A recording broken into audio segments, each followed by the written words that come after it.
नमस्कार, press legend 24.online में आपका बहुत बहुत स्वागत है और मैं हूँ लतिका शामी। यीशु को सूली पे चढ़ाया जाना। इसकी घटना पहली सदी के यहूदियों में हुई थी, संभवतः 30 ईस्वी या 33वीं ईस्वी में।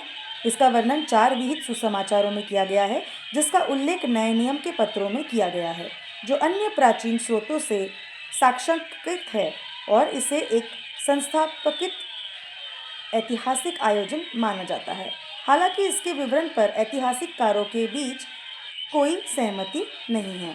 विहित सुसमाचारों में यीशु को यहूदी महासभा द्वारा गिरफ्तार किया गया और मुकदमा चलाया गया और फिर पोंटियस पिलातुस द्वारा, जिसने उसे वशाघात की सज़ा दी और फिर उसे सूली पर चढ़ाने के लिए सैनिकों को सौंप दिया।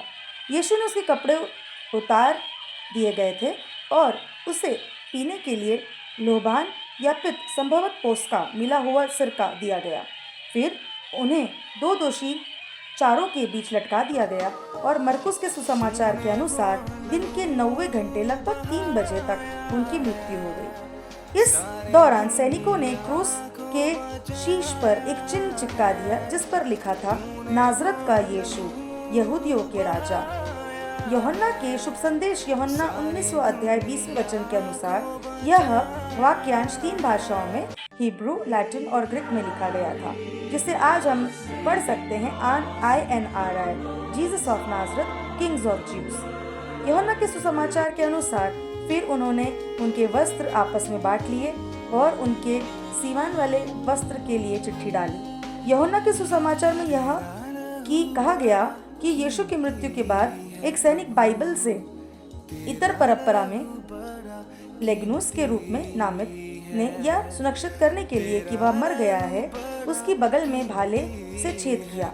परिमाणवश घाव से खून और पानी बहने लगा। बाइबल में यीशु द्वारा क्रूस पर चढ़ाए जाने के दौरान कहे गए 7 कथनों के साथ साथ घटी गई अलौकिक घटनाओं का भी वर्णन है।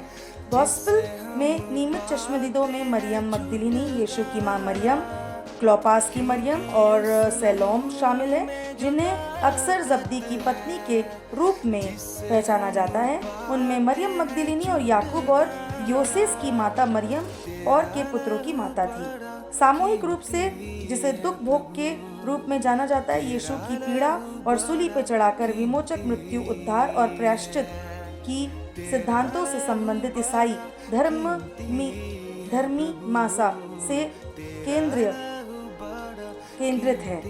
और ये जो सामूहिक रूप से जिसे दुख भोग के रूप में जाना जाता है, यीशु की पीड़ा और सूली पर चढ़कर विमोचक मृत्यु, उद्धार और प्रायश्चित के सिद्धांतों से संबंधित ईसाई धर्म मीसा के केंद्रीय पहलू है। तो गुड फ्राइडे के दिन दुख और शोक मनाया जाता है, लेकिन कल है ईस्टर, जब ये कहा जाता है कि यीशु मसीह जी उठेंगे तीसरे दिन, जो उन्होंने कहा था कि ये मंदिर 3 दिन में गिर के फिर खड़ा हो जाएगा। तो कल है ईस्टर और सारे क्रिश्चियन भाई बहनों को मैं लतिका शामी अपने तरफ से और अपने चैनल के तरफ से यीशु मसीह के नाम से आप सबके लिए कल का दिन शुभ हो और आपका जो विश्वास आपके यीशु पे है वो बना रहे। आपके द्वारा जो कहा गया कि उन्होंने दुख सहा, कोड़े खाए, लहू बहाया, क्रूस पे चढ़ाए गए ताकि आपकी गुनाह माफ़ हो, इसी बात को आपने अपने बाइबल में सीखा है और आपने अपने लोगों के द्वारा सबको समझाने की कोशिश की। जो हम देख रहे हैं, यीशु का जन्म इज़राइल देश के बैतलहम में हुआ और जब उन्होंने चमत्कार किए, अंधों को आंखें दी, गूंगे बोलने लगे, लंगड़े चलने लगे, तब से लोगों ने उन्हें नासरी कहा, तब से वो यीशु नासरी कहलाए। ये भी कहा जाता है कि यीशु मसीह शांति का राजकुमार है और जो उसे मानता है वो शांति की तरफ चलता है। सेंट एंथनी चर्च अजनी और सेंट मार्टिन चर्च और बहुत सारे अदर चर्चेस ने भी इसमें भाग लिया, रैली निकाली और ये बताने की कोशिश की कि कैसे यीशु मसीह को क्रूस पे चढ़ाया गया, उन्हें कब्र में डाला गया और उसके बाद में तीसरे दिन जब मरियम अपने लोगों के साथ वहाँ जाती है, देखती है तो यीशु मसीह की कब्र खाली रहती है। वो है कल का दिन। तो कल है ईस्टर। आप सभी को ईस्टर की बहुत बहुत शुभकामनाएं। जब यीशु मसीह मृतकों में से जी उठे और अपने अनुयायियों के पास जाके कहा, छू और देखो कि मैं ज़िंदा हो गया हूँ। तो इसी बात को बरकरार रखते हुए प्रेस लेजेंड को लाइक करें, सब्सक्राइब करें, बेल आइकन दबाना ना भूलें। लतिका शामी के साथ आपका बहुत बहुत धन्यवाद। Happy Easter to all of you. सारे चर्चेस को ऐसा प्रोग्राम आयोजन करने के लिए बहुत बहुत शुभकामनाएं।